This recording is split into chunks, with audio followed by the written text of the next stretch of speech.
Stand for the Pledge of Allegiance. I pledge allegiance to the flag of the United States of America and to the republic for which it stands, one nation, under God, indivisible, with liberty and justice for all. The prayer today will be offered by the Honorable Samuel I. Sandy Rosenberg of Baltimore City. Give me your tired, your poor, your huddled masses yearning to breathe free, the wretched refuse of your teeming shore. Send these, the homeless, tempest-tossed, to me. I lift my lamp beside the golden door.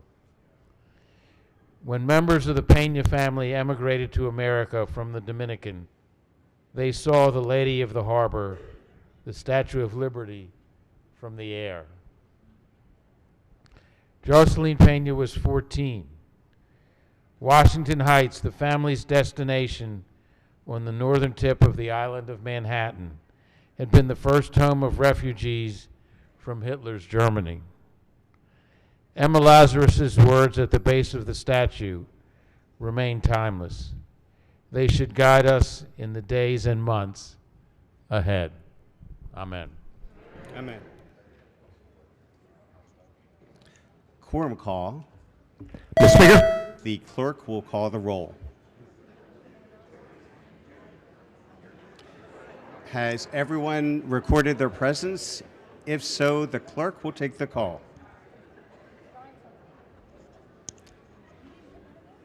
A majority of members being present, the House is now in session. Message from the Chief Executive. The clerk will read the executive order.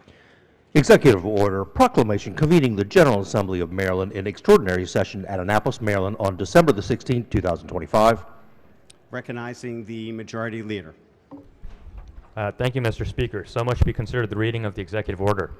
So ordered. Hearing no objection, the message is ordered journalized. Nominations are now open for the office of Speaker of the House. Are there any nominations?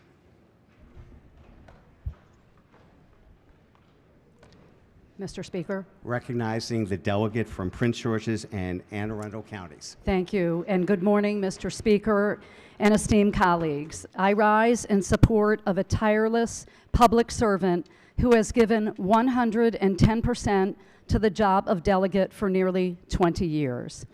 Elected in 2006, she became equally skilled at winning tough legislative fights and securing services for residents, including many from outside her district.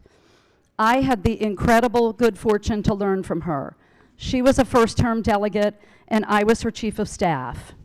Around 9 months into the job, she urged me to run for office. I said, "Oh, no, I don't think so." She responded with something like, "Oh yes, I do think so." The hallmark of a true leader, she sees in others what they may not see in themselves and challenges people to be their very best. Just before the 2008 session, her mother, Bruna Morla, was killed in a car accident. While she did not live to see this day, Bruna is surely here in spirit, smiling at the memory of her young daughter translating for other immigrants at a public assistance office in New York City. Now, some 50 years later, she is set to become the first Afro-Latina speaker in Maryland history.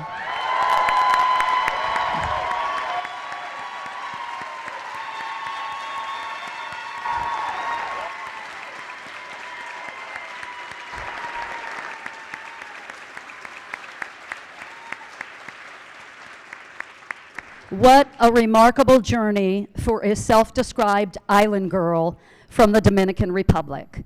A woman who is tough and tenacious, but also unfailingly kind, compassionate, and humble. Rare traits together in any line of work, rarer still in politics. Colleagues, it is with great honor that I nominate my dear friend, my mentor and district mate, Jocelyn Pena Melnick, to serve as the 109th Speaker of the Maryland House of Delegates.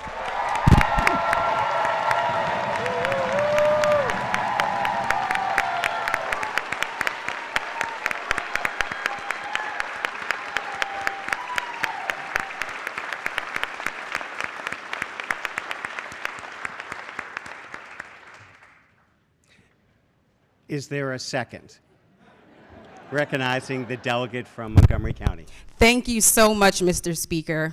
Colleagues, at a time in our state where we are at this pivotal moment for our future, when our residents are counting on us to lead with courage and with conviction, there is no one better prepared to lead this House than our nominee. She is someone who has demonstrated leadership not just that we can see, but leadership that we feel. She has stood with us, supported us, mentored us from the heart. She is a voice for the voiceless. The only thing that matches our nominee's compassion is her knowledge and substance on the issues and advocating and fighting for what matters the most. And it is my great honor to say that I'm deeply proud that she is the second member of the Legislative Black Caucus of Maryland to ascend to the leadership of the Speaker of the House.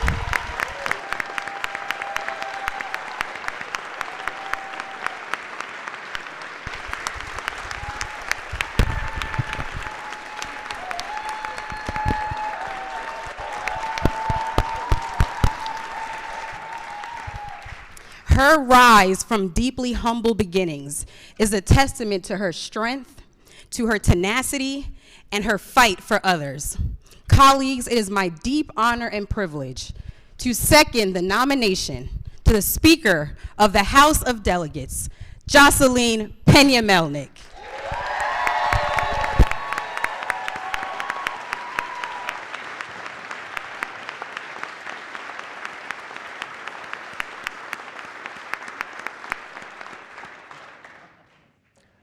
Are there any other nominations? Is there a motion to close the nominations? Mr. Speaker. Recognizing the delegate from Dorchester County. Thank you, Mr. Speaker. Colleagues, I rise today to close the nominations for the next Speaker of the Maryland House of Delegates. The mere fact that I have been asked to stand to close the nominations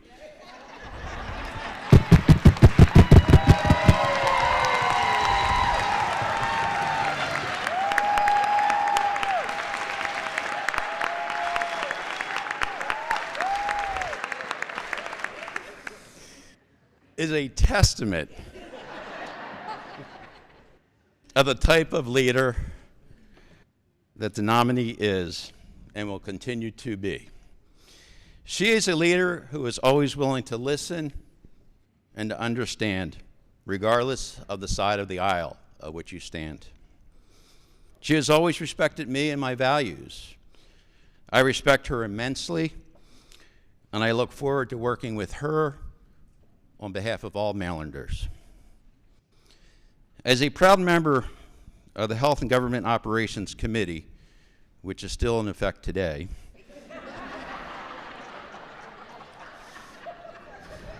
and where she is currently still my chair,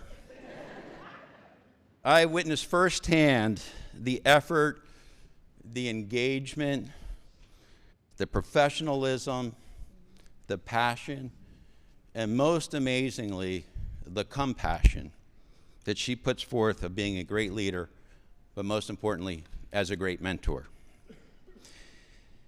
You know, she often says at the end of a conversation or the end of a hearing, "Have a blessed day." Those aren't mere words that come out of her mouth. Those are words that come out of her heart. And she truly, truly means it. She wants everyone to have a blessed day. And today, we are having a blessed day.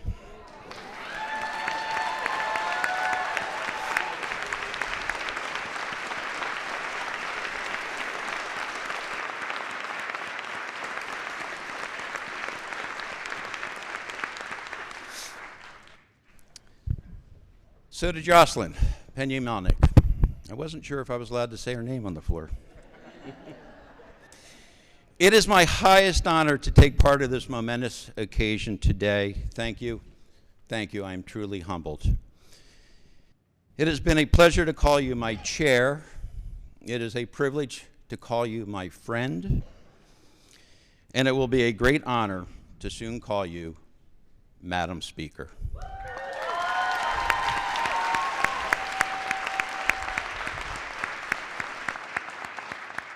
Mr. Speaker, I motion to close the nominations. Thank you very much.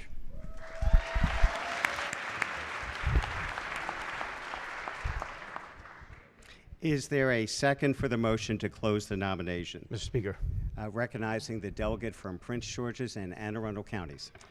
Thank you so much, Mr. Speaker. This is truly one of the great honors of my life, to stand up to second the nomination, to close nominations on behalf of our future Speaker, Jocelyn Pena-Melnick. I have served with our Speaker for 20 years, and I can tell you I have had a unique ability to witness her in action these last 20 years in three very unique ways. First, as my district mate in District 21. We all know that Jocelyn Pena-Melnick puts her heart and soul into everything she does. That is no different how she's done it as delegate in District 21. Every community meeting, every constituent responded to, but more than that, she views her constituents as family, as she does this House of Delegates, responding to her calls in a compassionate way, doing things above and beyond, even attending graduations, going to even visit constituents in the hospital in their darkest times. That is a testament to the heart and soul and the person that Jocelyn Pena-Melnick is. Second is delegate, that we've all known her these last 20 years, joining the Health and Government Operations Committee with no healthcare background, digging in, putting her heart and soul into the HGO committee, rising to chair of the Health and Government Operations Committee, and to this day, for my money, the foremost expert in this state on healthcare. That is a testament to our futures.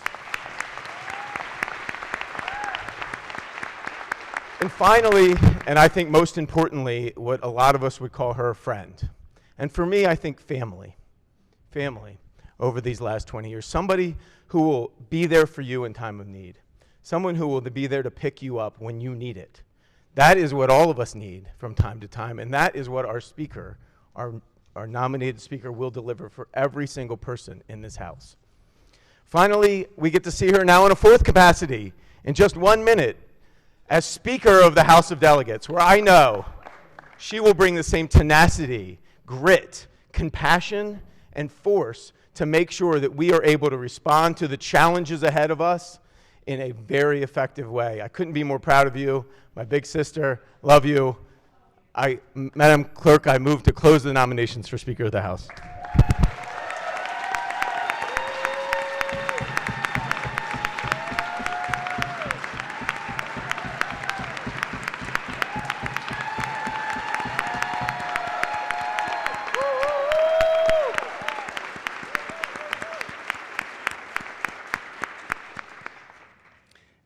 The nominations are closed. We are ready for the question.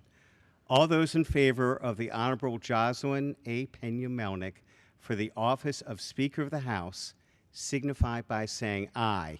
Aye. Opposed, no. The ayes have it.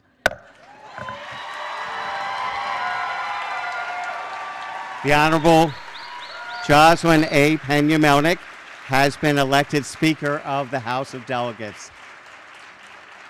Will the Speaker-elect please approach the rostrum for the purpose of being sworn in?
Madam Speaker, if you could raise your right hand and repeat after me.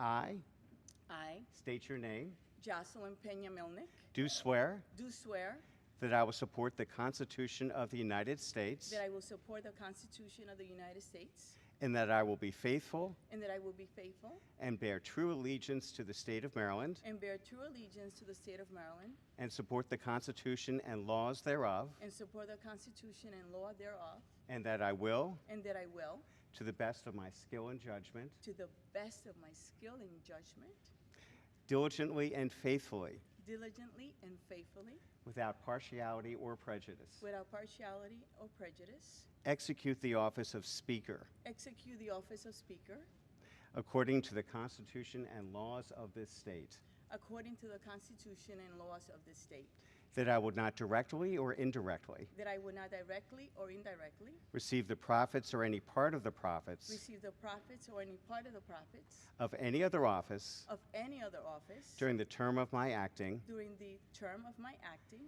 as Speaker of the Maryland House of Delegates. as Speaker of the Maryland House of Delegates. Congratulations.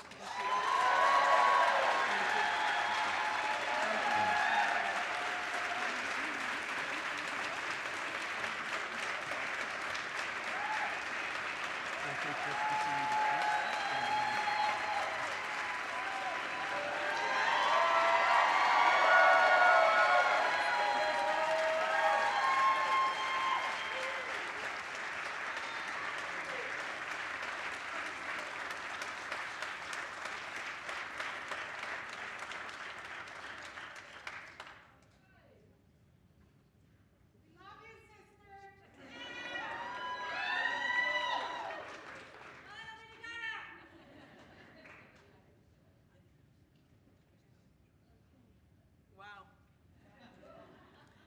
Well, I first want to say thank you. I feel the love in here. Oh my God, it's so powerful. And the support. And I do not take it for granted. Any of you could have been anywhere today and you chose to come here to honor me and to give me your precious time. And I want to say thank you, okay? Thank you from the bottom of my heart. I feel it. Before I start, I want to recognize some very hardworking public servants who are dedicated to the state. And I want to be able to mention them and give them some love and recognition. So I want to start with our governor, Wes Moore.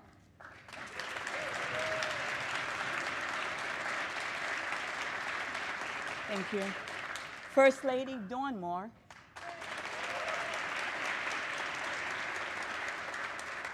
Lieutenant Governor Aruna Miller. Comptroller for the state of Maryland, First Woman, Brooke Learman. Our wonderful treasurer, Derek Davis, who used to serve with us. To my right, I have so many mentors. I want to start with County Executive, my sister from another mister. We sat for 8 years right next to each other, 8 years on this house. And I want to tell you thank you for your sisterhood and your love and commitment. County Executive Aisha Brayboy. From the beautiful county of gorgeous Prince George's County. I have former United States Attorney for the District of Maryland, Eric Barron, a former colleague. My sister from another mister who mentored me, who really was instrumental in allowing me to grow and trusted me, Shane Pendergrass. I love you. Former delegate and chair, they both were chair of the ACO committee, Pete Hammond. Pete, you taught me to bring people together. And you taught me how to work a bill, and you gave me opportunities. Thank you. I have someone that many of you do not know, who has been a mentor to me for many years, who, as soon as the announcement was made, called me and said, "You're doing it right." and that is former Senator Dolores Kelly.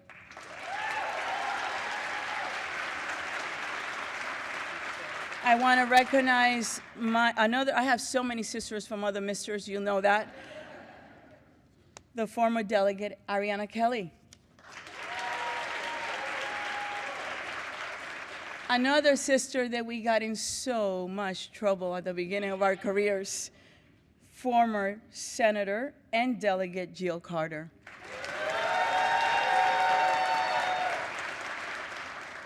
Wonderful colleague from ACO who you are just so thoughtful and loving, former Delegate Lisa Bel Castro. Another sister, former Senator, who we conspired so many times in this House and got into trouble, former Mayor of Baltimore, Catherine Pugh.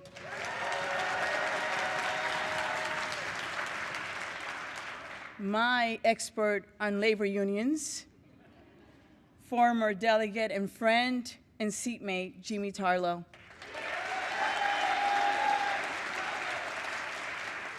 An amazing woman who knows healthcare, who has just a beautiful heart, and when you're in her presence, you feel calm, which this island girl needs.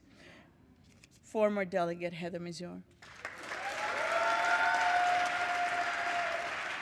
My former friend and colleague, and we started together in politics, and I love you dearly, Councilmember Eric Olson.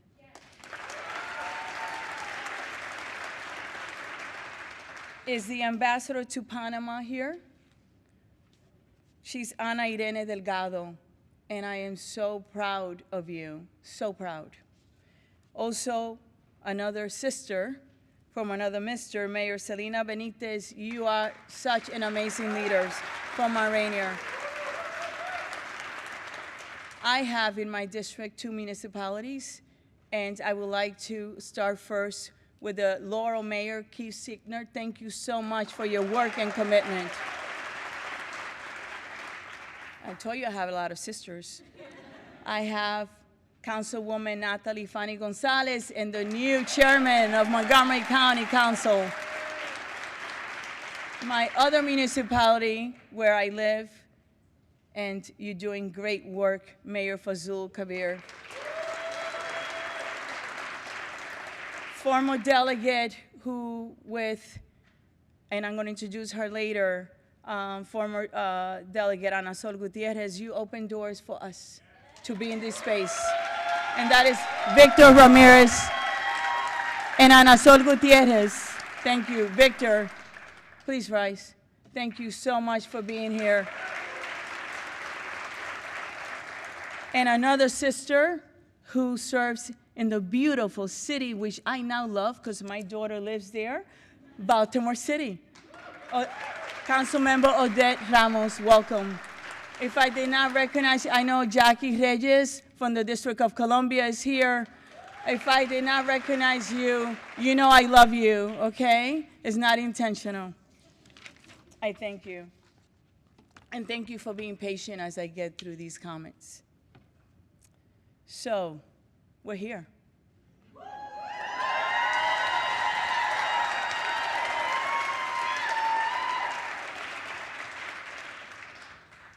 And we did it with class, with dignity, and with respect.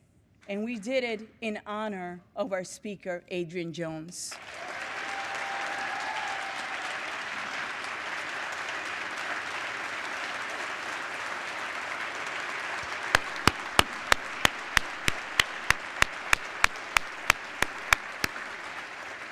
I want to tell you about a woman who is quiet,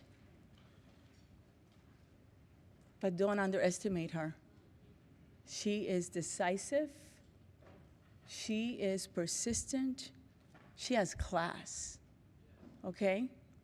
She made history as the first woman and the first African American to serve as Speaker of the House of Delegates. That's a big deal, guys, okay?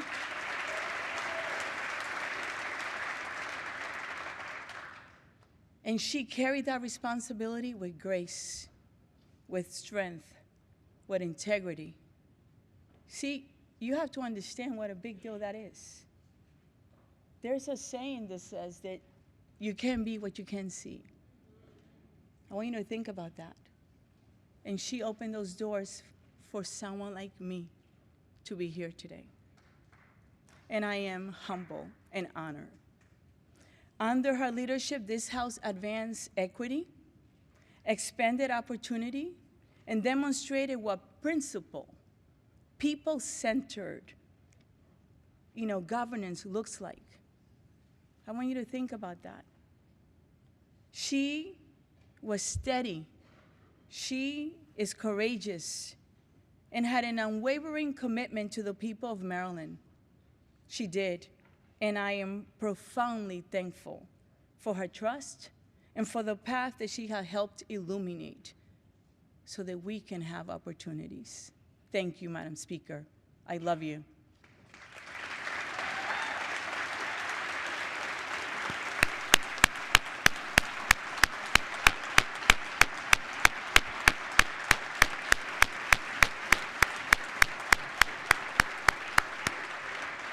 She deserves that and more.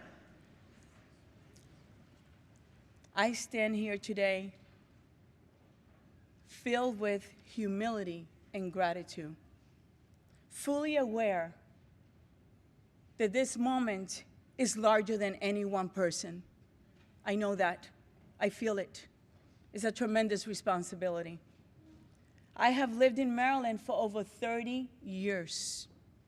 And this state has shaped me as much as I have been shaped by my experiences. I know I don't look like older than 30, right? Especially today that I'm wearing makeup. You guys know I don't like makeup. Some people out there made me do it. My journey did not begin in these chambers. It began in the Dominican Republic.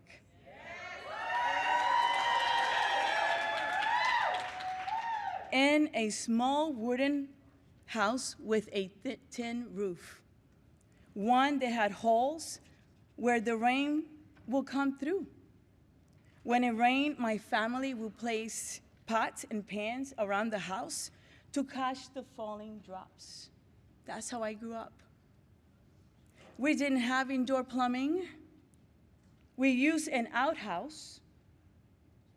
Our toilet paper was dry corn husk and old newspapers.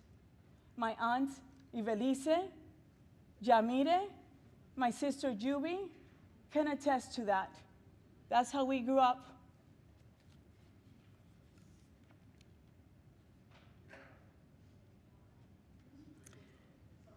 And thank you. There were many days when there was no food. And you guys remember that? It was tough. Those memories are not shared for sympathy, but for truth. They are reminders of where I come from and the resilience that hardship can forge. That we are all capable of becoming the best the person that we can if people invest in us.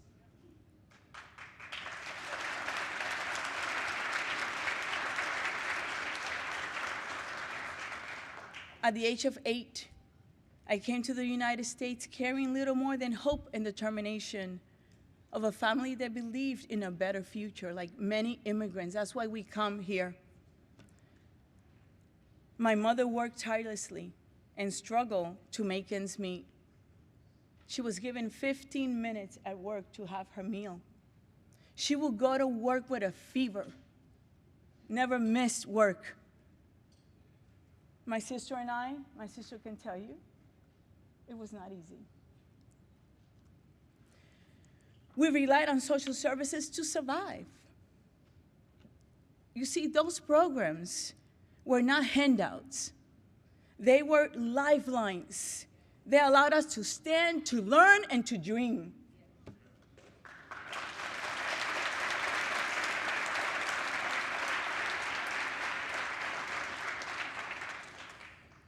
I became the first in my family to attend college. Then the first to go to law school. But that came from my mom. She used to call me when I was little, la abogadita, the little lawyer. And I tell people all the time, be careful with the power of your words around children. Because this little island girl believed that she could become a little lawyer.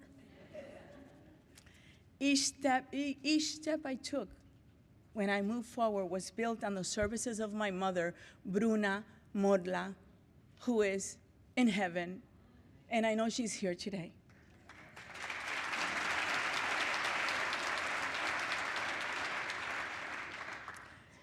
It was also the support of teachers and mentors. And I wouldn't be here without one teacher in particular, Mr. Rondina, who's no longer alive, but I did get to thank him like 15 years ago and show him my kids. You remember that, Caterina? And so many others that believed in me. And the belief that opportunity should not be limited by the circumstances of one's birth. Everyone deserves a chance. As a Dominicana, an American, an Afro-Latina, a sister to Gilberto Peña, a daughter, a friend, a mother, a wife. I will carry those experiences with me into every decision I make. As we confront the real challenges facing Maryland, affordability, access to quality education and health care, public safety, economic opportunity, and the responsibility to build a future that is sustainable and just. We must also address the serious budget challenges we face with honesty and discipline, making thoughtful choices that reflect our values while protecting working families and investing wisely in Maryland's future. My experiences will guide me with commitment and fairness. I will fight for everyone. I don't care where you come from, especially those who feel unseen and unheard. I am an inclusive leader. If you have been to ACO, that is how I run that committee, and I learn for the best. One who listens, who respects differences, and who believes that our diversity is a source of strength in this House and in the state of Maryland.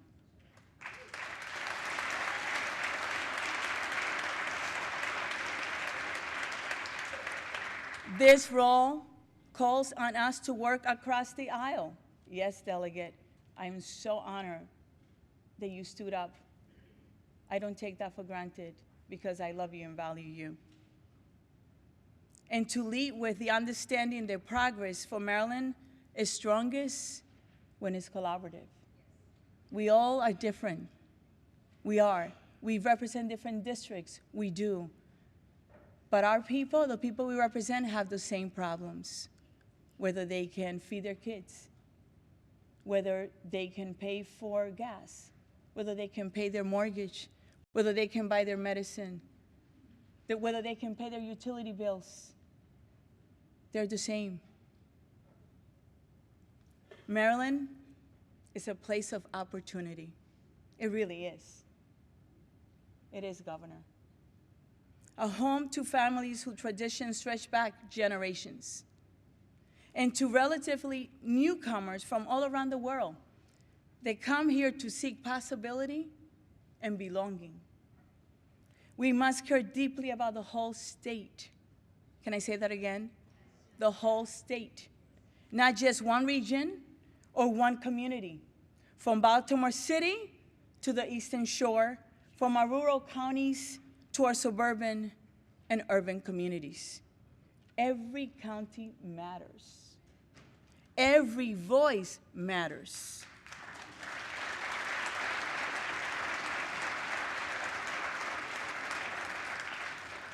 Our policies must reflect the lived realities of families across Maryland, regardless of your zip code. This moment belongs not just to me, but to every child catching rain in a pot, every family struggling to make ends meet, every immigrant daring to believe that tomorrow can be better than today. To all my colleagues, this is for you. Democrats and Republicans, yes. Please hear me. I see you. I see each and every one of you. I respect you. I respect each and every one of you. This chamber's strength has never depended on unanimous agreement. Our strength comes from a shared responsibility to govern with honor and in the service of the Marylanders who have entrusted us with their futures.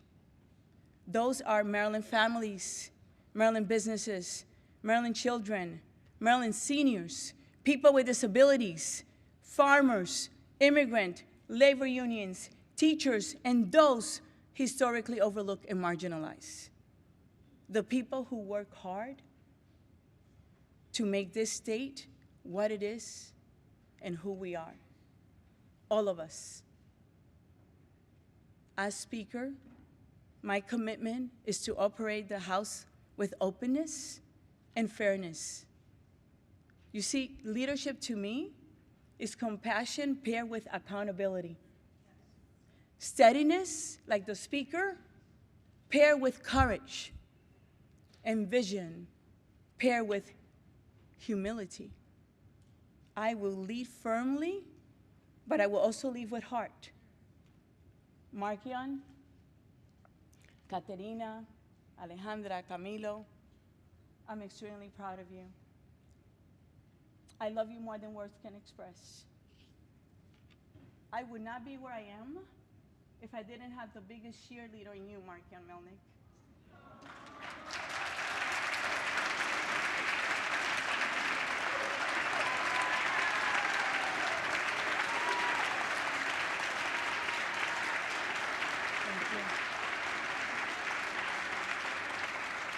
What you don't know is this, your speaker had to take the bar exam many times before I passed. And every time I would say, I don't want to take it. And he said, no, you're taking it. And if you decide not to practice, that's on you, but you're taking it. Everyone deserves someone to push them, believe in them, and love them unconditionally, and I have it. Thank you.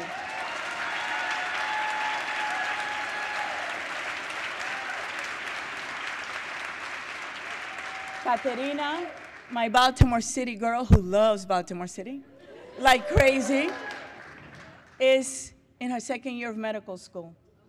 And I am so proud of you, Caterina. Mike Camilo could not make it today, but he's an aerospace engineer, loves it. My Alejandra is actually studying anthropology and Italian and is working in Italy, loves it. Very proud of all three of them. My sister Juberki and her daughter Jessica, can you stand up please? And Mila, my niece, are my blessings. They keep me humble, and we have been through so much together. And Juby, I'm so very proud of you. My friends that I love, we went to college and law school. Sophia, Tommy, Wendy, please stand up. Everyone needs a trio like that, let me tell you.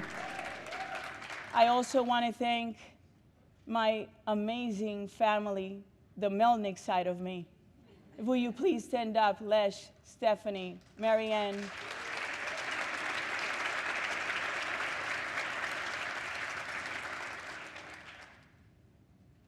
And lastly, I want to thank the team here in the House of Delegates. I want to thank Matt, Patrick, Michelle, Rhonda, okay? Melanie, Marty, Vanessa. Am I forgetting anyone? Dwayne, because you know what? It's not easy. And yeah, Jeannie, thank you. I want to thank them because it takes a lot to, God, to go through changes. And they have prepared me with dignity and respect. And I thank you so much. To the clerks, you guys rock. Thank you so much for the work you do.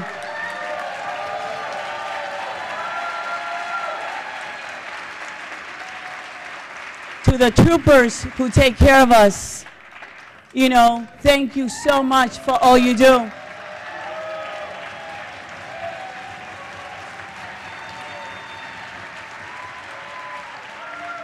Every single person in legislative services, the drafter, the committee staff, thank you so much for what you do. Forgetting anyone? And I think if I didn't thank you, thank you. I want to just say, Halia, nice to see you, my sister-in-law. I want to thank, you know, you are as strong as your team is. And this, I did not arrive here by myself. I arrived here with amazing people like Edith Perry, who was my chief of staff for 17 years. 17 years.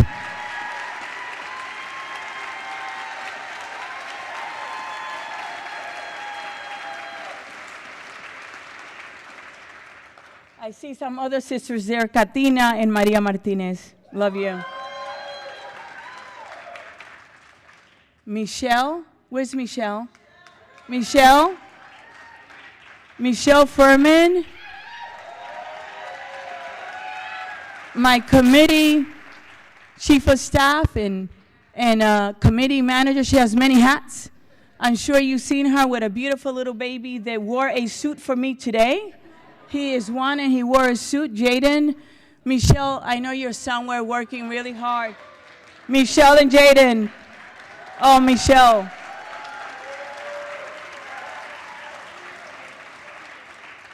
Michelle has my back, my side, my front, everything.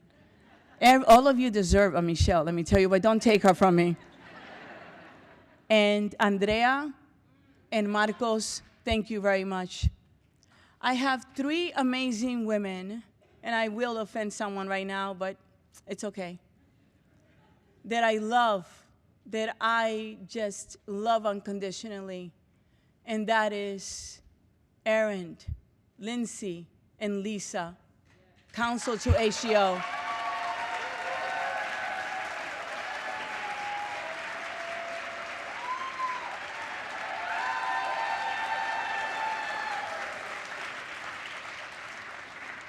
I want to thank everyone, particularly Marylanders at home. I want you to know that, like Speaker Adrian Jones, we will behave with respect, we will be fair, we will be balanced, and we will have you in mind for every decision we make. To my colleagues, your vote today, your trust in me, I'm never going to forget that.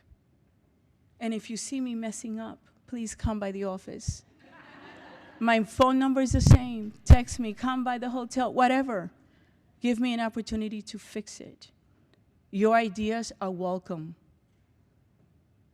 They're welcome, and there's no judgment. And I just want to say to you, thank you for allowing me to serve this beautiful, amazing state that I call home. I love you guys. Thank you very much.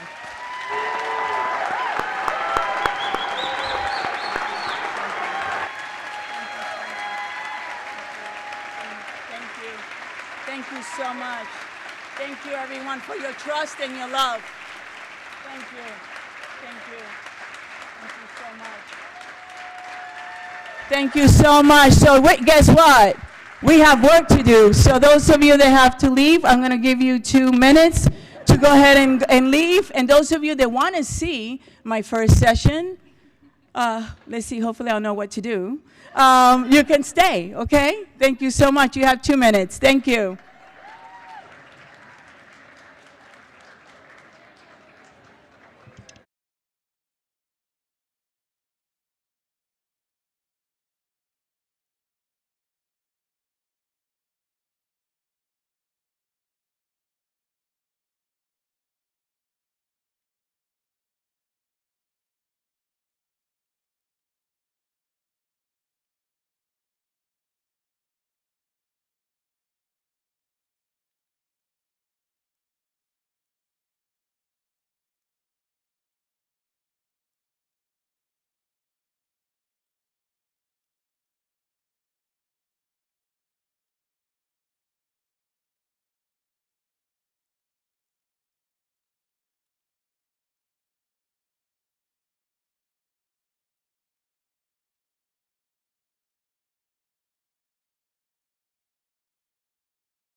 Are there any members in the lounge? Can you tell them to come in, please? Thank you. Yes. We're going to give it a minute. Have to channel Speaker Jones, right? Start it on time.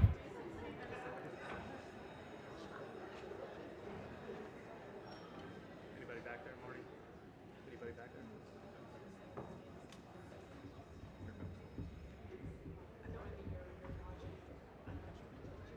Okay? All right. Okay. Thank you for your patience, everyone. House rules, the clerk will read the order. Ordered by the House of Delegates of Maryland that the rules of the House of Delegates in effect at the end of the regular session of 2025 be adopted for the special session of 2025. By order of Sylvia Seeger, Chief Clerk. The question before the House is the adoption of the House rules. All in favor signify by saying aye. Aye. Opposed, say no. The ayes will have it. The House rules have been adopted. Don't do that too quick, because I am going to make a mistake soon. Anyway, amendments to the House rules. The Madam clerk Speaker. will read the amendments. Amendment number 1. Madam I'm Speaker. recognizing the young man for Prince George's County. Thank you, Madam Speaker. Young, I like it. I'll take that. I'll take it.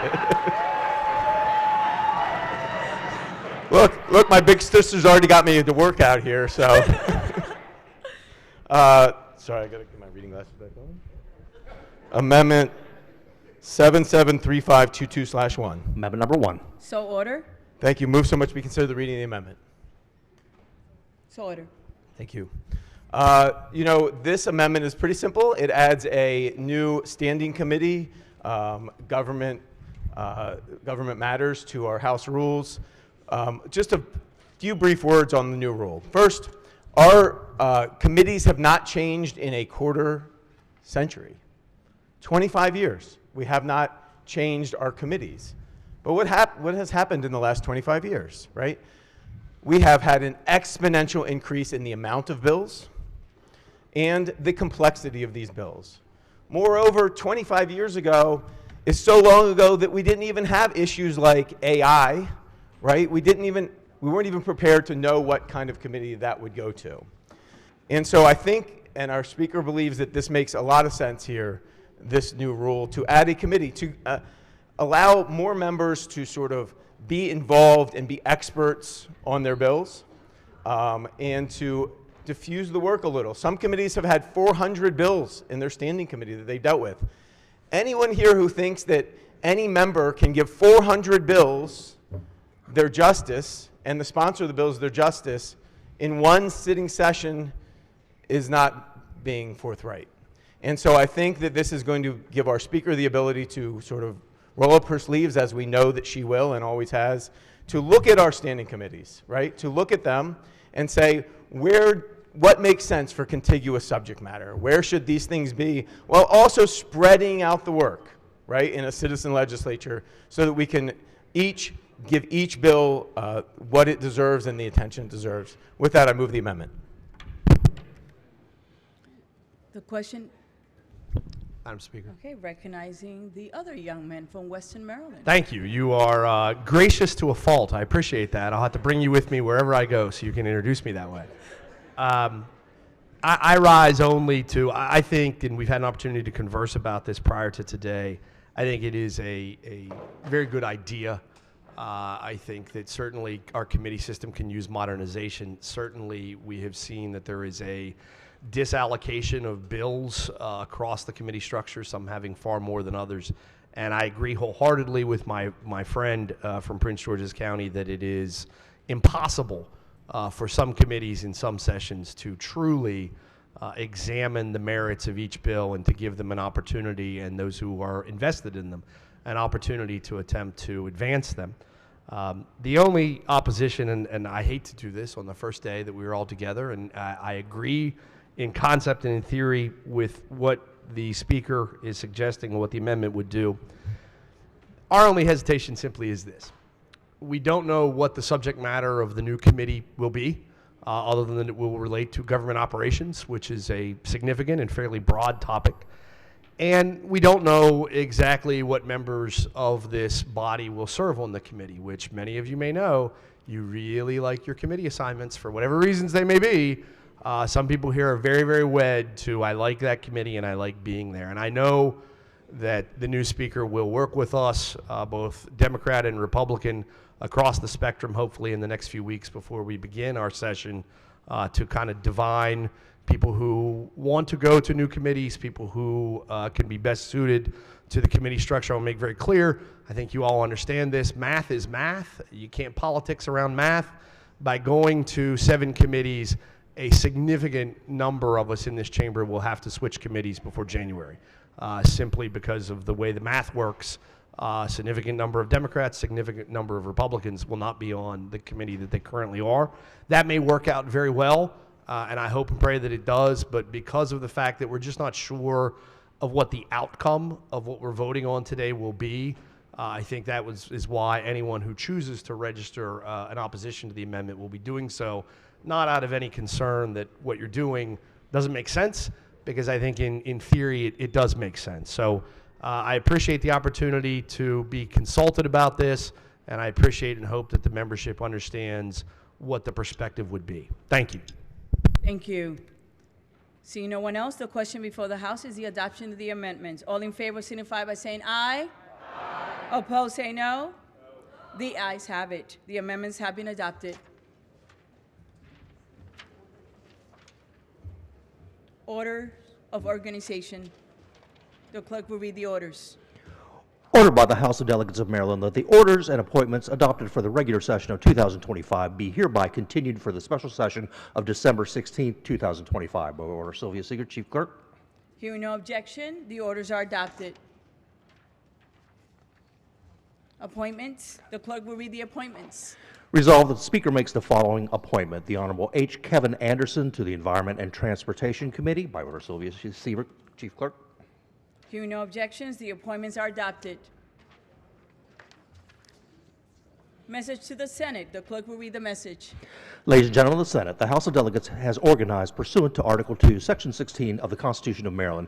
We respectfully propose, with your concurrence, the appointment of a joint committee of 4 members, 2 on the part of the House and 2 on the part of the Senate, to wait upon the governor and inform him that the General Assembly is now organized and prepared to receive any communications he may desire to make. We have appointed on the part of the House delegates Moon and Buckle. By order, Sylvia Seeger, Chief Clerk. Hearing no objection, the message is adopted. Message from the Senate. The clerk will read the message. Ladies and gentlemen of the House of Delegates, the Senate has organized pursuant to Article 2, Section 16 of the Constitution of Maryland. We have received your message notifying the Senate of the organization of your honorable body and requesting the appointment of a joint committee to wait upon the governor to inform him that the General Assembly is now prepared to receive any communications which he may desire to make. On the part of the House, Delegates Moon and Buckle have been appointed. We have appointed on the part of the Senate, Senators King and Hershey. By order, Nicole Zander, Secretary. Hearing no objection, the message is ordered journalized. Consent calendar of veto House bills, calendar number 1. The clerk will read the first bill. House Bill 193, Uninsured Employers Fund, Assessments and Special Monitor. Recognizing the majority leader. Thank you, Madam Speaker. I move to special order the calendar of vetoed House bills until next session. All those in favor signify by saying aye. Aye. Opposed, say no. The ayes have it. The calendar have been special order.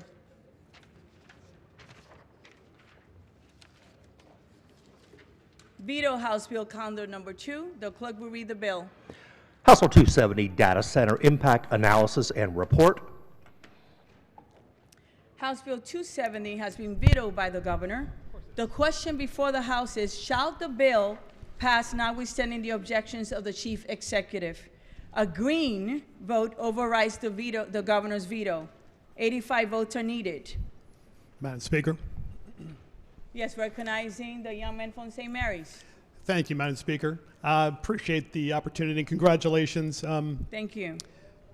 Very quickly, I rise to sustain, vote to sustain this veto. The United States is the richest country on the planet when it comes to energy, the richest by far. And yet our state doesn't have enough energy. Why is that? This bill doesn't solve that problem, of course. We already know what the problem is. And we know that the problem is that we've been closing, as a matter of policy, electricity generation plants in the state of Maryland and not opening new ones. At a time when we should be opening generation plants and making electricity more affordable, we've instead been closing them. The complete opposite of common sense, even though we live in the richest country on the planet as it relates to electricity and energy. This state is the outlier. This bill doesn't solve that problem. It's almost like the show Seinfeld.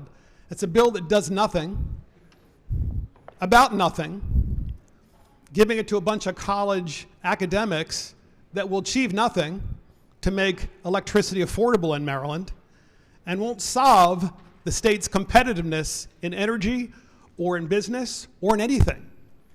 It's exactly like Seinfeld. And as I said, the whole purpose of the bill is to divert attention away from the real issue. Electricity is unaffordable in the state of Maryland because of the policies of this body that have made it unaffordable. Have you seen your electricity bill? Have your constituents seen their electricity bill? I'm pretty sure they have, and I'm pretty sure that you're hearing it. This particular bill makes no sense whatsoever because, as I said, its whole purpose is to say, hey, look over here at this shiny little thing. It's the real problem when this body is the problem. So for all those reasons, Madam Speaker, I rise to sustain the governor's veto. Thank you. Recognizing the young man from Anne Arundel County. Thank you, Madam Speaker, and congratulations. Thank you so much. I stand to sustain this veto for the same reasons I stood and opposed the bill when we were here last session. And it was because we were once again putting another cost onto the Maryland ratepayers and the taxpayers who already recognize this state is one of the most expensive states in the country to live in, and they're leaving in droves, good people, people we represent. I'd like to quote my favorite whiskey drinking, barstool throwing, country singing philosopher, Sir Morgan Wallen. If I'm the problem, you may be the reason. And when we look at a bill like this, yes, data centers can be a problem for us. Are they a problem because they have the ability to bring thousands of jobs, thousands of opportunities, and real economic growth? No, that's not the problem. The problem is we don't have enough supply, and there's nobody that even argues it anymore. That's why we have to import 40% of our energy into this state. People will tell you that's not dangerous. It's dangerous, and it's costly. Projected to go to 80%. So yes, data centers are a problem here. We don't need to spend $1.2 million of taxpayer money to prove that. What we need to do is stop shutting down power supply. We need to start to encourage and incentivize more supply. I've heard people say, well, we need to cut back on demand. You can't do it. It's like saying we're going to solve world hunger by giving out smaller forks. You can't do it. The demand is coming. AI is coming. Data centers are coming. Quantum computing is coming. We need more supply. They don't have this problem in Alabama. I was recently in Virginia at a conference there. They have data centers all over the place. This is how I kind of want you to look at it. You know, on this floor, we've talked before about food deserts. And it's a problem.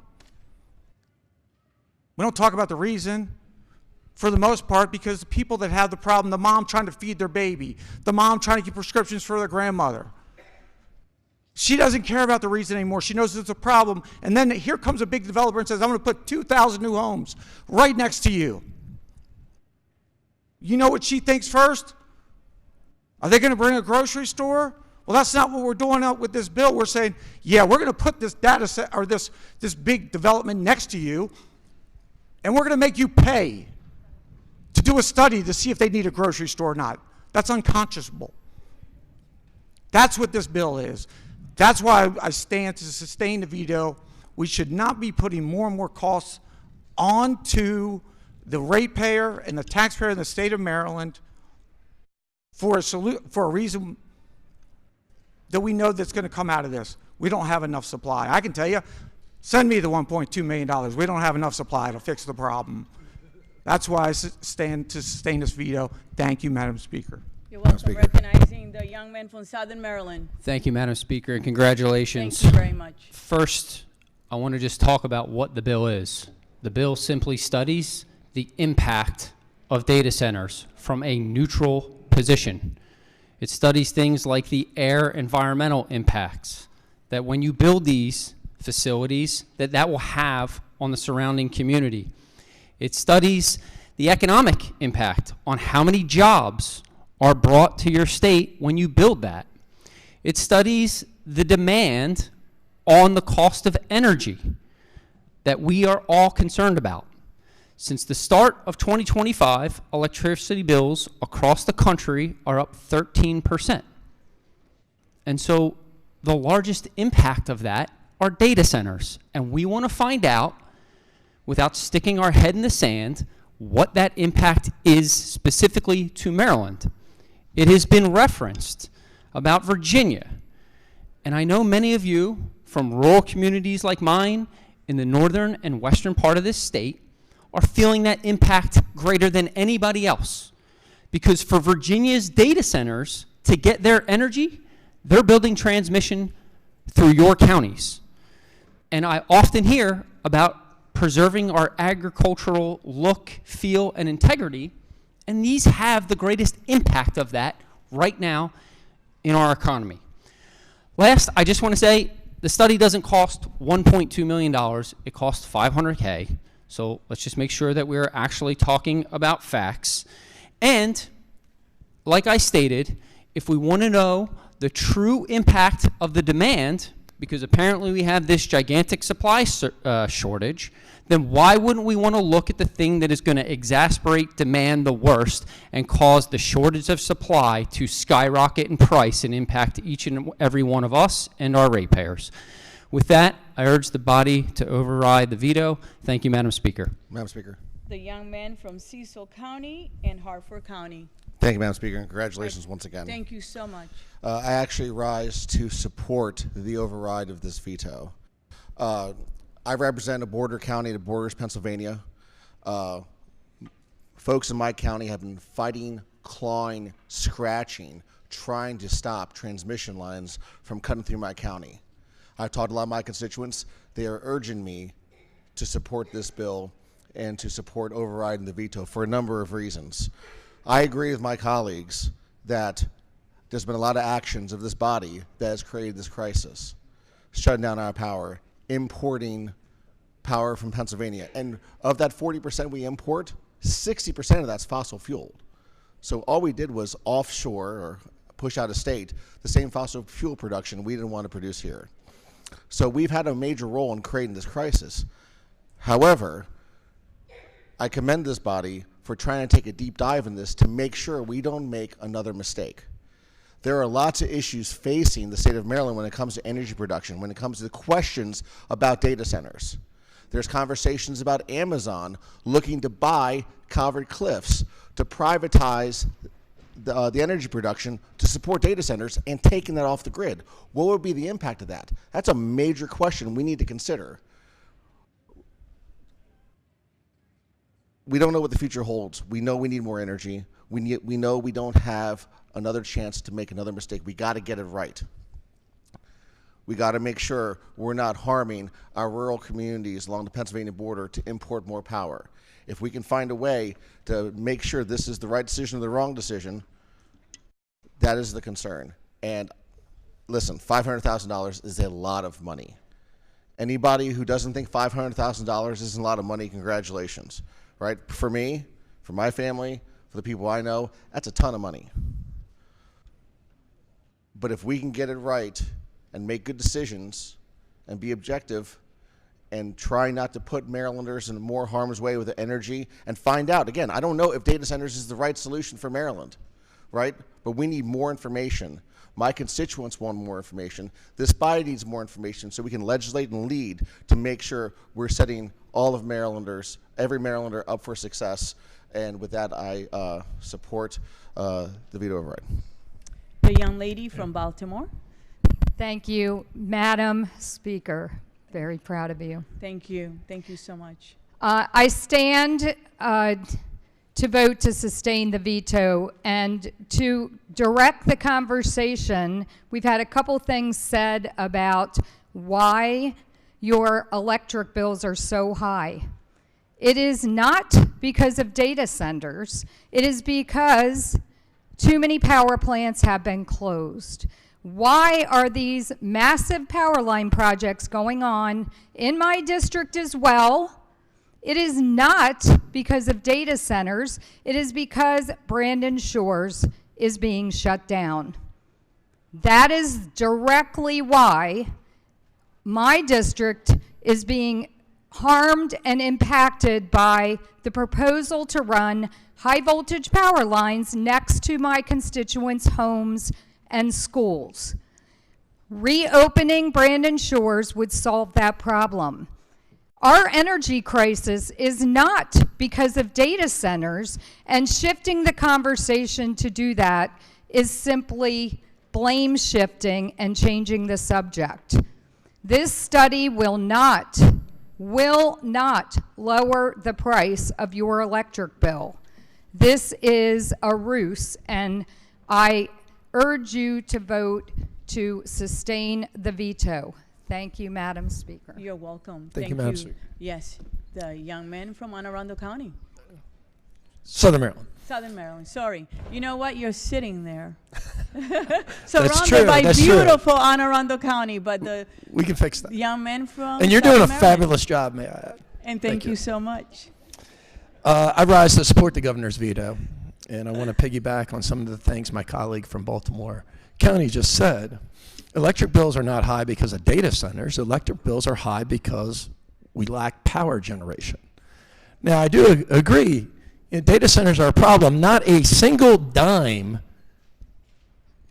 of money should be going towards them, taxpayers' money. Not a single dime more of energy costs should be going to data centers. Not a single dime of water costs should be going to data centers. These are some of the most profitable companies in the country, and they should pay their own way. And I'm sustaining the governor's veto because we don't need to study this problem. This bill doesn't stop any data centers from being built. What it does is delay any decision about data centers until next December, when the report is due to the General Assembly. We need to do things now, this session.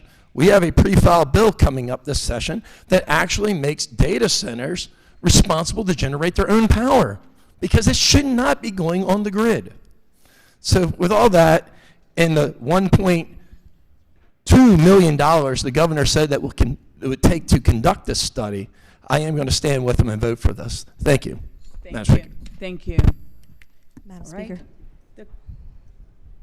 Yes. Madam Speaker, congratulations. Well, thank you so much. Thank you. I stand in support of overriding this veto. And I'm doing it although I agree with many of the points that my colleagues on my side of the aisle had raised, we do have much and many issues to talk about generation, and it is causing a huge issue. However, that was not the concerns that my constituents brought to me when we've had over 1,000 people at one community meeting and several hundred at our last meeting with MDE and the Amazon data centers public hearing. And all we got at that meeting, as it was designed, was question after question after question, because the data center campus that they are building right now currently in Frederick, Maryland, is right next to a school, right next to our farms, right next to our houses. And as we feel the impacts of that going up right now, currently the constituents are dealing with, they're very concerned about the diesel power generators that are going in. They've seen the pictures. They've heard about all of the effects of it. They are very concerned about the health impacts for their children at being next to, at being in the school and our children being involved in it. Question after question, concern after concern. That's what this bill does. It starts to have us look at what those questions are. There are very recent studies going on about the health impacts of the data center. And then I do want to talk a little bit about the power lines. And the power lines in my district that are proposed across my district through our 100-year-old Vista preserves, through our ag preserves, through everything we have done in Frederick County to preserve our farmland. That is going to power data centers, and it's not because of Brandon Shores, it's because of the decisions of Northern Virginia and being in Loudoun County and right next to Loudoun County. Maryland will only get 3% of that energy. So I understand it's a bigger conversation. I understand the concerns, but my constituents want answers, and that's what this bill means for me. Madam Speaker.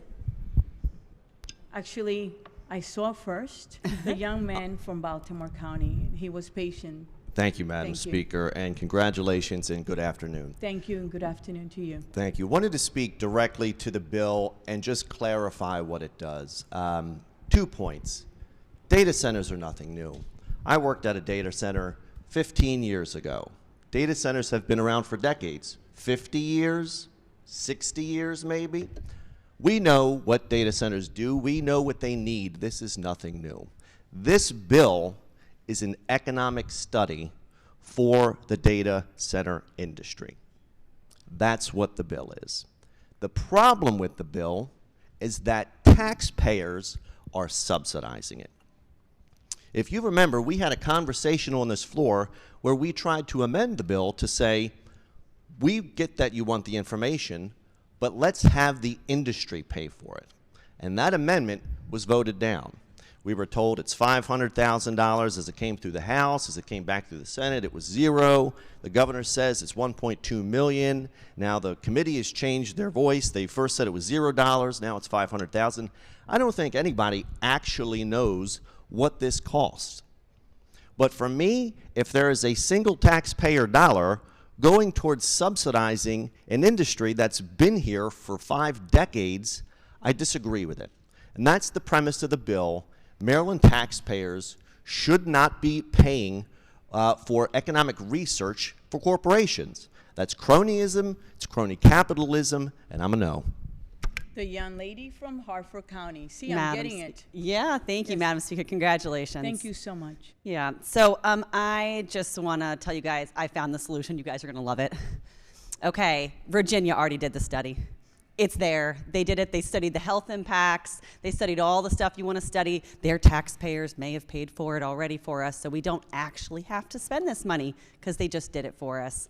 So we can look at all the issues. We don't have to delay the process till next year and figure out slowly what we should do. We can look at what Virginia just did, and we can make some decisions this upcoming session about what we're going to do about data centers. That way we are not lagging behind, and we're not kind of, you know, passing the buck or moving the goalposts, and we're definitely not subsidizing an industry that is currently flush with cash.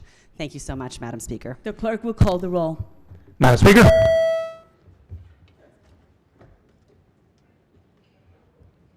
Has everyone recorded their vote? Will anyone like to change their vote? If not, the clerk will take the call. There being 111 votes in the affirmative and 24 in the negative, the veto is overridden. Message to the Senate. The clerk will read the message. Ladies and gentlemen of the Senate, the House of Delegates has voted to override the governor's veto of House Bill 270. Said bill is sent to you for your consideration. Hearing no objection, the message is adopted. Veto House Bill calendar number 3. The clerk will read the bill. House Bill 1037, Energy Resource Adequacy and Planning Act. House Bill 1037 has been vetoed by the governor. The question before this House is, shall the bill pass, notwithstanding the objections of the chief executive? A green vote overrides the governor's veto, and we need 85 votes. The clerk will call the roll. Oh, Madam Speaker. sorry, did not see you, but you can go ahead and explain your vote. No, go ahead. I need to vote. Oh, he needs to vote first. Now you taught me a lesson here. I need to figure out how I'm voting with the color schemes. What am I doing? You have it? All right. Wait a minute. No, I think I figured this out. So, we have So to the think, young man from Eastern Maryland, how are you? Well, thank you and congratulations, Madam Speaker. And if Thank you. I will just say quickly, because I know we're on time, if you keep referring to me as young, I may be on the floor a lot more this year. So I had a birthday yesterday, I so will that have to feels, reconsider that. that feels real good. So, but no, I rise to sustain the governor's veto. He made some very accurate comments in his letter. We talk about how unaffordable utilities are right now. This bill will put $30 million over the next 5 years on our ratepayers. It's $30 million we don't have. It's $30 million they don't need to spend. If this is truly about energy resource adequacy and planning, then there would be a few more players in the game. The bill is very specific to mostly environmental groups, agencies within the state, DNR and so forth. And if we want to be real about this and hear of all the options, we would include representatives of fossil fuels and the nuclear industry.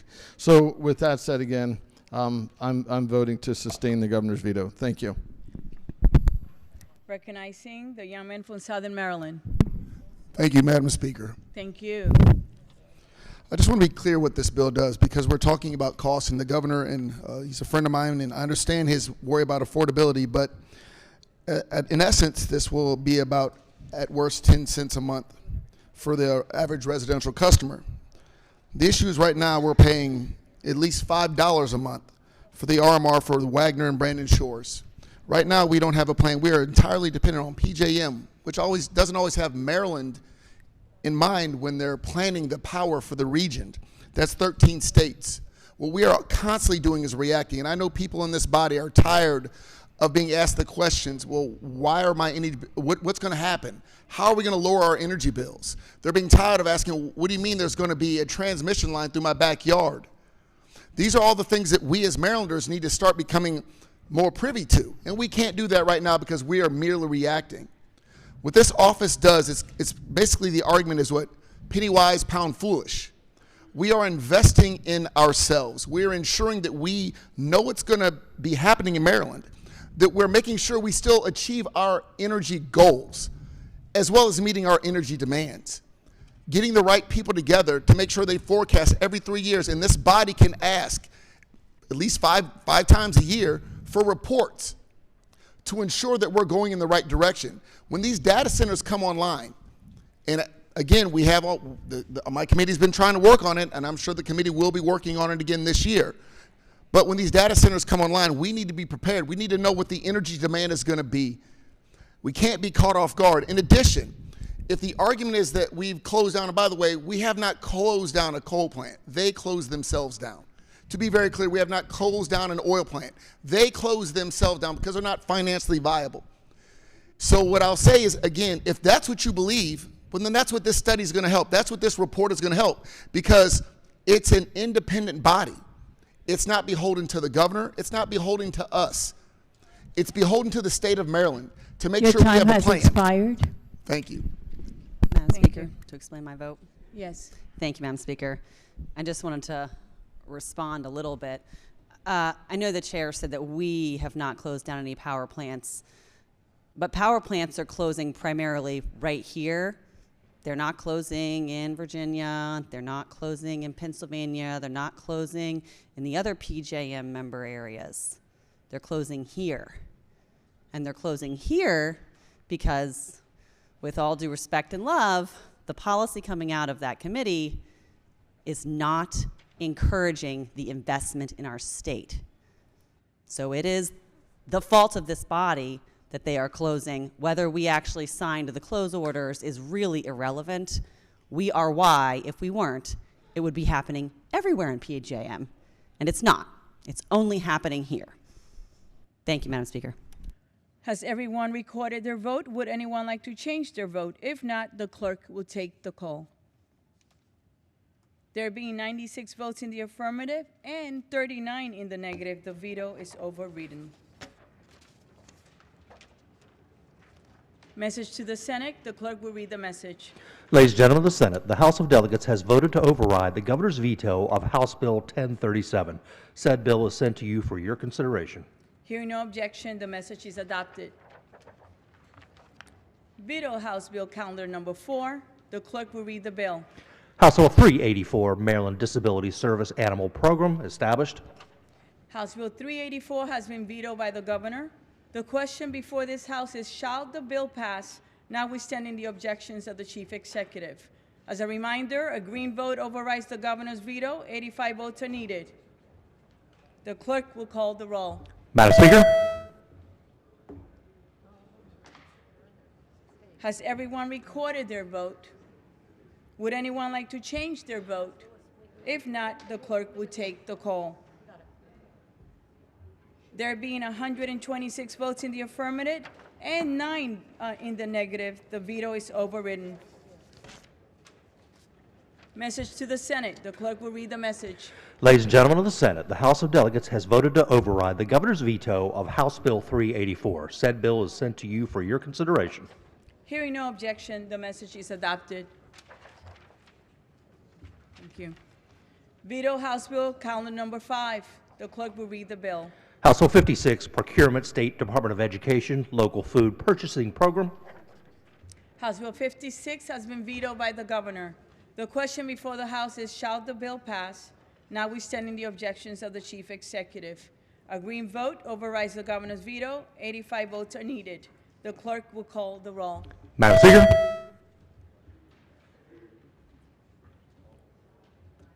Has everyone recorded their vote?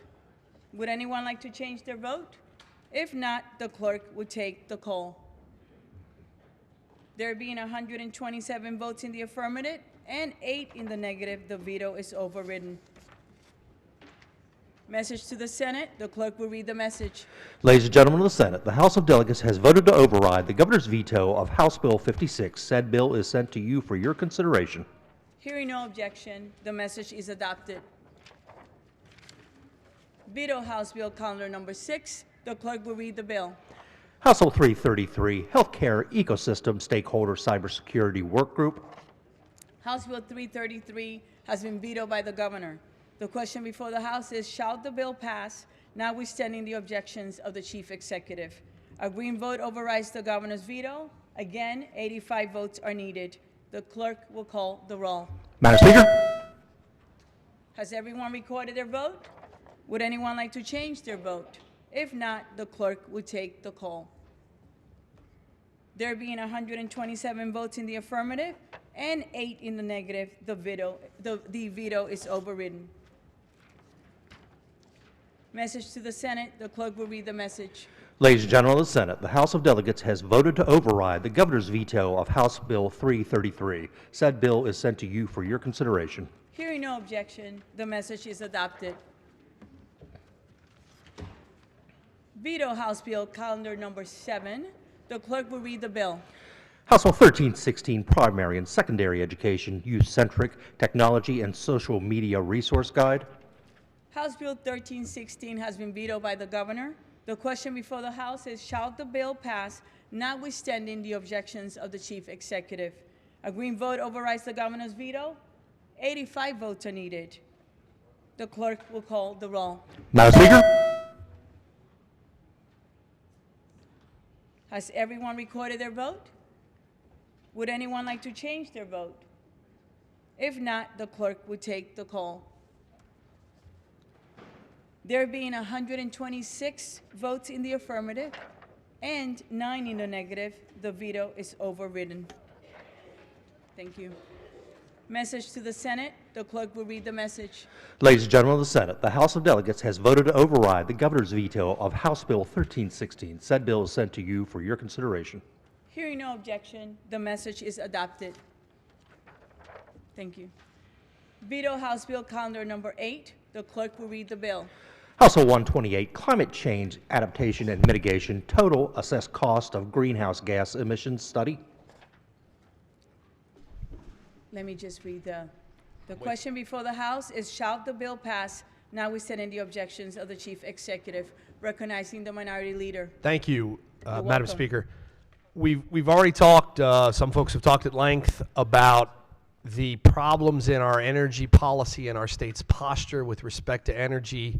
This bill, I believe, well-intentioned by my good friend from Montgomery County, but I believe that the governor was right to say we don't need it, and perhaps for reasons that he did not articulate why it is a negative.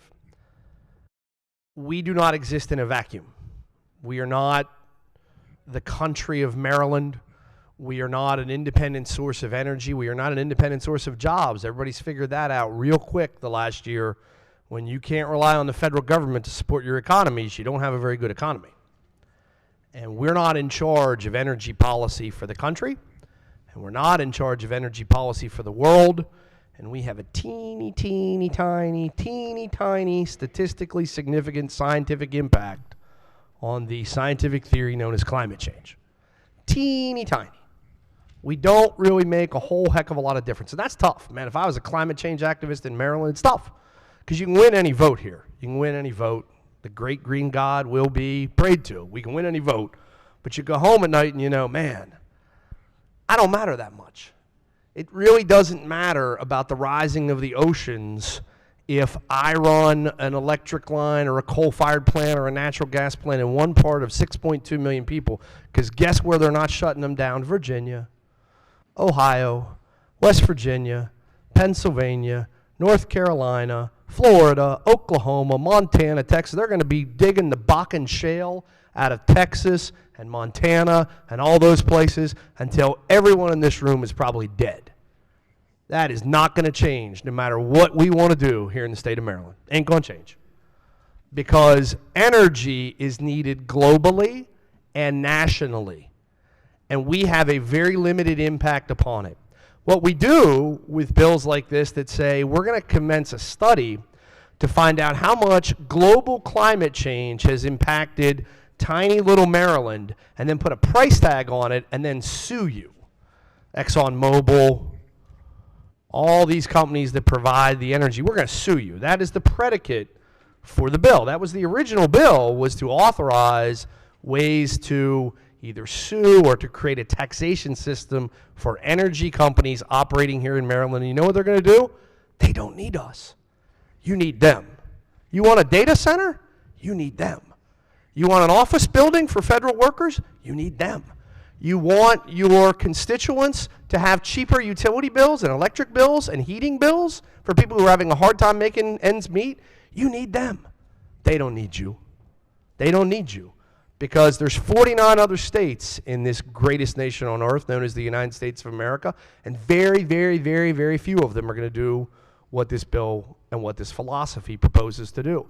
And guess who else isn't going to do it? Most of Europe that began switching to we have to go wind, we have to go with this form of energy or that form of energy, most of them are realizing they got to switch back because they can't keep the lights on at night, because they can't keep the heat to their seniors, because their costs are driving their economies. You think the American economy is bad, try being France's economy. Look that one up. France's economy, not going that great. France is largely powered by nuclear energy. And so I rise to support what the governor would do if we were able to sustain his veto and saying, can we stop? Can we stop pretending? Can we stop virtue signaling?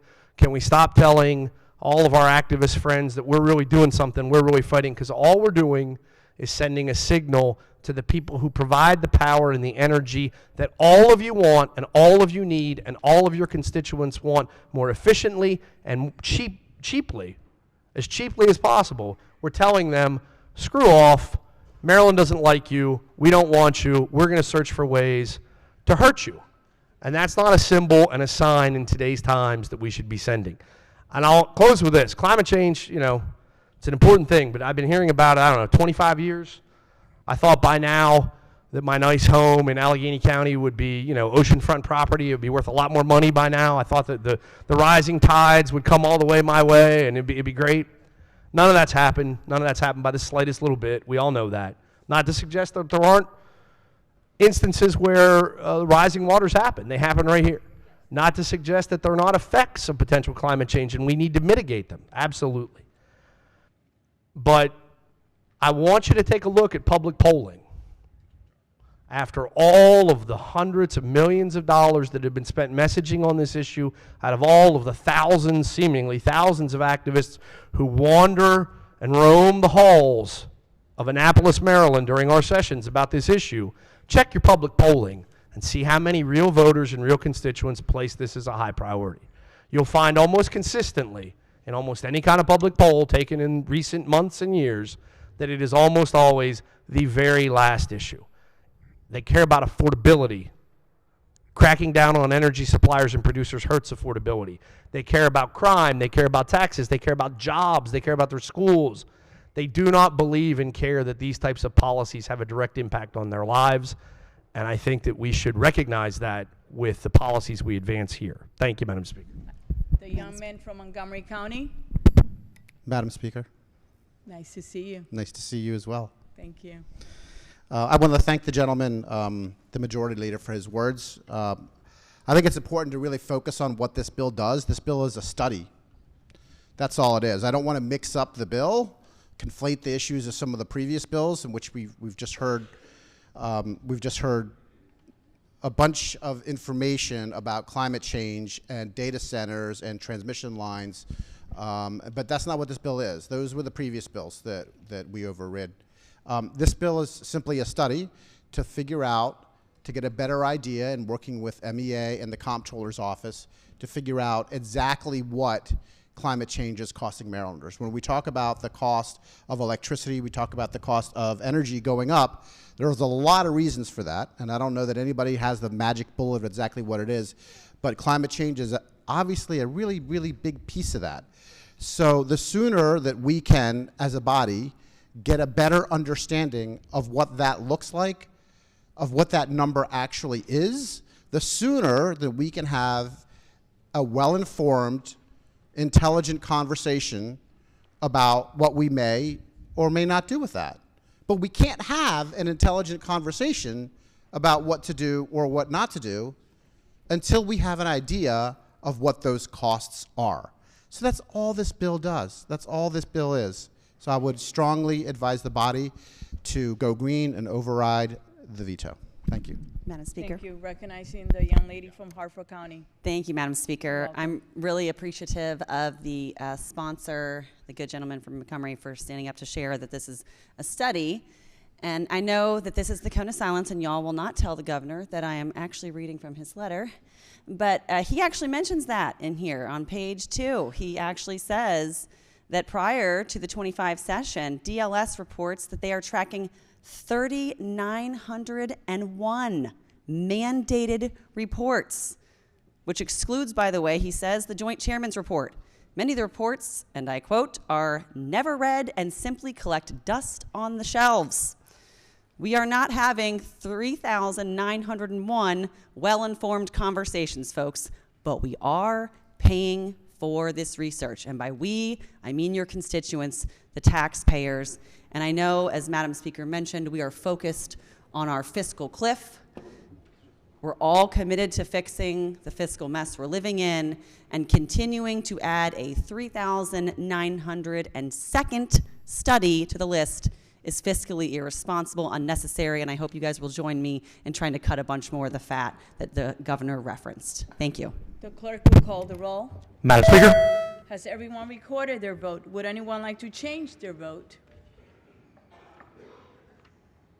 If not, the clerk will take the call. There being 98 votes in the affirmative and 37 in the negative, the veto is overridden. Message to the Senate. The clerk will read the message.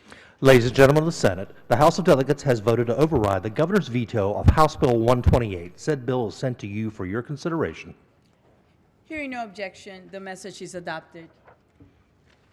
Veto House Bill Calendar Number 9. The clerk will read the bill. House Bill 328, State Lottery, Instant Ticket Lottery Machines, Veterans, and Fraternal Organizations. House Bill 328 has been vetoed by the governor. The question before the House is, shall the bill pass? Now we send in the objections of the chief executive. A green vote overrides the governor's veto. 85 votes are needed. The clerk will call the roll. Madam Speaker. Has everyone recorded their vote? Would anyone like to change their vote? If not, the clerk will take the call. There being 134 votes in the affirmative and 1 in the negative, the veto is overridden. Message to the Senate. The clerk will read the message. Ladies and gentlemen of the Senate, the House of Delegates has voted to override the governor's veto of House Bill 328. Said bill is sent to you for your consideration. Hearing no objection, the message is adopted.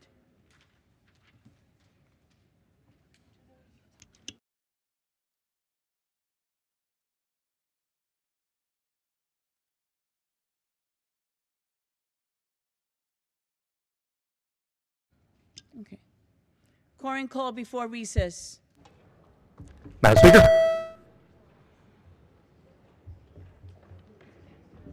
Has everyone recorded their presence? The clerk would take the call. There being 135 members present, the House is still in session. Recognizing the Majority Leader. Who will defer to the Madam young lady Speaker. from Prince George's County? Thank you, Madam Speaker, and Thank of course, you. congratulations again. Thank you so much. You know, today has been, excuse me, a day of change. These last few weeks, I guess, have been weeks of change. And as we move forward, there's going to be more change, and no one likes change. But what I will say is that sometimes change is good. For many years, I've known a young man who is in this chamber, and when I say many years, I watched this young man actually grow up. I watched him play soccer and basketball and t-ball with my son. Now, I know that you all don't possibly think that I could have a colleague that's young enough to be my son because I look so good. However, you do. The truth is the truth. And to become this young man's colleague and to just watch him operate in his field, in his craft, with such dignity and skill, it makes me proud to know that I have seen this young man go from soccer and t-ball to being a husband and a father who absolutely adores his children. So it is with great pleasure, heartbreak, and excitement that I guess I am actually the one making the announcement that my district mate and colleague, Jazz Lewis, this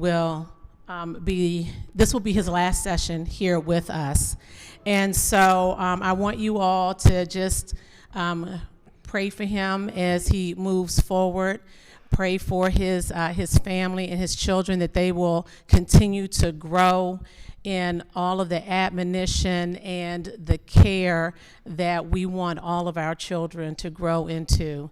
And so congratulations to my district mate, my colleague, and my friend Jazz Lewis, Delegate Jazz Lewis.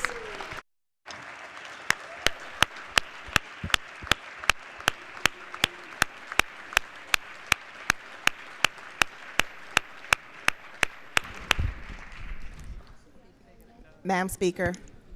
Yes, recognizing the young lady from Prince George's County. Thank you, Madam Speaker. I just want to thank my district mate for the kind words that she had to say about our colleague who will not be returning in the January session. I want to say that coming back, permission to use the delegate's name? Granted. Thank you.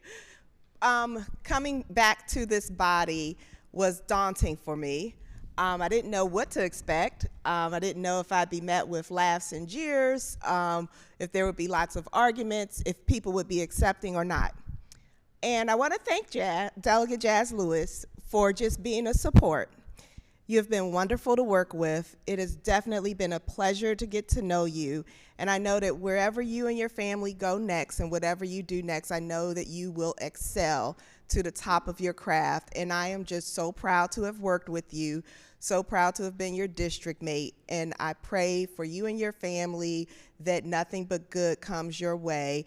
And if we can ever, and I'm sure I speak on behalf of everyone in the body, if we can ever be a support to you, I'm sure you will find an open door, a listening ear, and a warm welcome for whatever the future has to hold for you. So best wishes, good luck, and thank you so much for the warm welcome and the greetings that you bestowed on me when I came back. Thank you, Madam Speaker, and congratulations.